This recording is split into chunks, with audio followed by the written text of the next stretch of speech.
Hey guys, I just wanted to make a video on just like the basics of driving again because it really occurred to me that you non-essentials forgot how to drive either by being stuck in quarantine for too long or you never knew how to drive in the first place.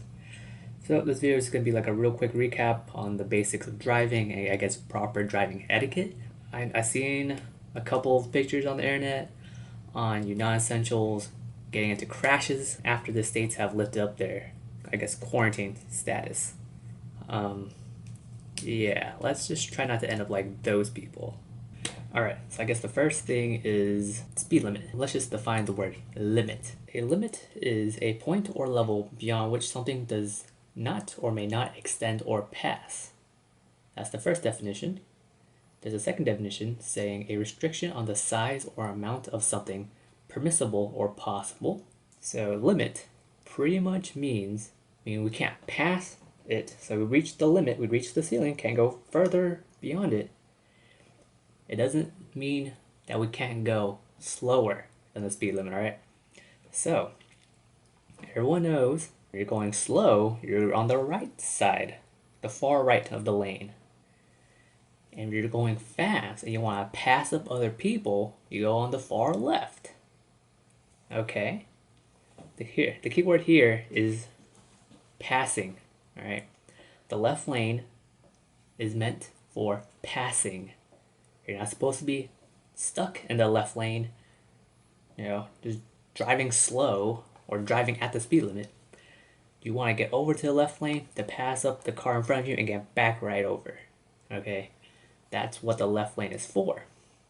That's the definition of a speed limit and the proper etiquette on right lane and left lane, all in one concept. Okay? Let's go on to the next concept. So the next lesson is, I guess, the proper way to turn in the median. I'm here on the side closest to the oncoming traffic. And what really annoys me and really pisses me off is when I'm doing my due diligence by turning my car all the way to the closest side of traffic, and then some ding-dong from the oncoming traffic just comes up and blocks me. Like, it blocks my field of vision. So here's the car coming towards me. Here I am. Like, bro, I can't see this way because you're blocking that way. So now I either have to wait for this ding dong to go over here so I can see, or sometimes you can't because there's another ding dong behind me who does like, okay, so this is me. There's another ding dong who decides, you know what, there's a free space right here. So I'm just gonna go, I'm gonna turn in, like this. Like, why? Now there's so many ding dongs trying to turn. Like, if you're the ding dong right here, the car right here can't turn in because you're blocking his spot. That's just one example. Let's say the ding dong coming towards me is blocking my view, alright, and I can't go. But he's not gonna go because I'm right here because he thinks that this is his spot. Like, for some reason, the oncoming traffic thinks that the side closest to them is their spot to turn. No, that's just absolutely ludicrous. So if you're gonna come and turn on the side that's closest to you, then the other car is gonna do the same thing, right? And you're just gonna block each other's view. And then eventually, you're both gonna get into accidents because you can't see the oncoming traffic because the other car is blocking it. And every time I do this, this ding dong right here just keeps looking at me like I'm in the wrong. Like, what? No, you're in the wrong. Like, this is like just basic driving, alright? This is how you make a turn in a median.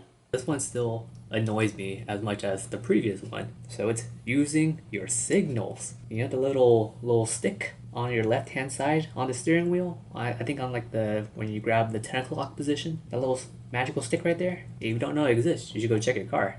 I heard it was installed in like the earliest edition of all cars. Your signal. You flip it up to signal you're making a right turn. You flip it down to signal you're making a left turn. Now, what does this signaling mean? The signaling means it's an indicator that it's transmitting a message to the car behind you, the car to the left of you, and possibly the car to the right of you, depending which way you're flipping that lever. What the message is that, hey, I'm about to turn that way or turn that way. Okay, so let me give you an example. Let's say I'm driving the middle lane, right? So I'm driving in the middle lane. There's a car on the right lane, right?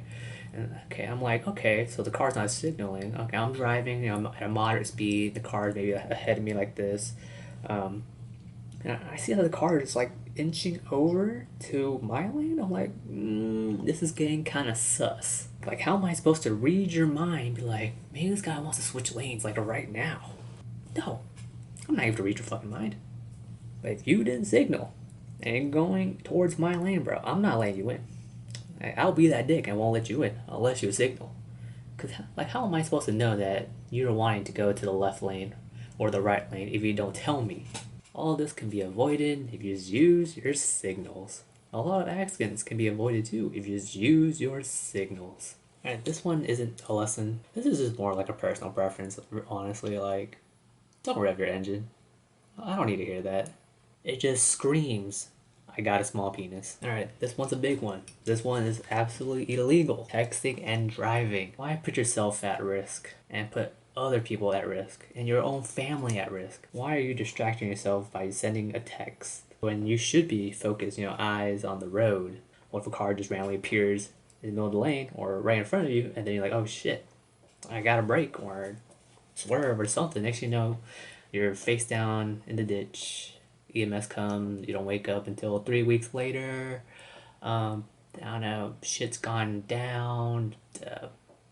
Corona Part 2, Corona 2.0. Just don't text and drive. Granted, I am guilty of texting and driving. We all are guilty of texting and driving, alright? It's something we shouldn't do, but it's something we still do, right? I mean, I do find myself texting and driving. Like, I'm like, okay, once I do realize, like, okay, now this can wait, or give it, or I give my phone to someone else, like, hey, send this text me real quick, or do this real quick with my phone, right? We're all guilty of texting and driving, but just because we haven't faced the consequences of texting and driving doesn't mean we should still continue texting and driving. That's just more common sense than just proper etiquette. But the other one is also illegal. Drunk driving.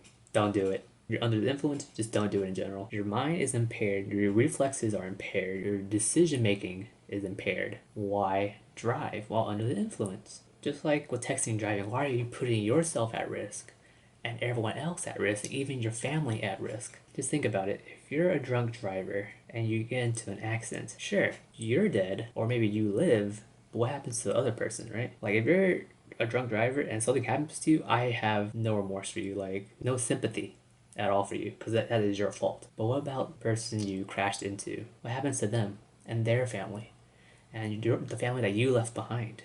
What happens to them now, right?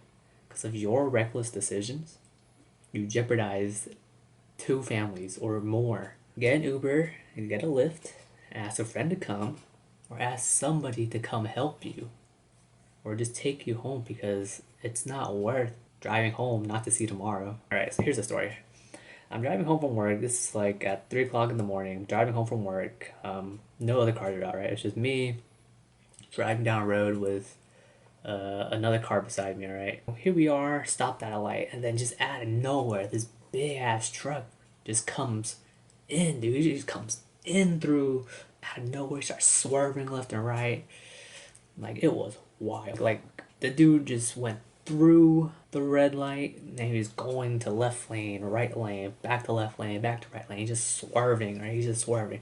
Just ask someone who is sober to come and take you. Because it's not worth driving home that night, not to see tomorrow. If you ask a friend to take you home, then, what happens to your car if you leave your car there, bro? It doesn't matter. They smash your car. Sure, it costs money to fix that. But the amount of money you pay to fix your windows or your car can't come close to be compared to your life. Your life is worth so much more than the hundreds of dollars that was spent just to try to fix your broken windows. Valuables and objects can always be replaced, but you cannot be replaced. You're a one of a kind. There's no one else in the world like you. No one is you. Only you are you. Don't lose that.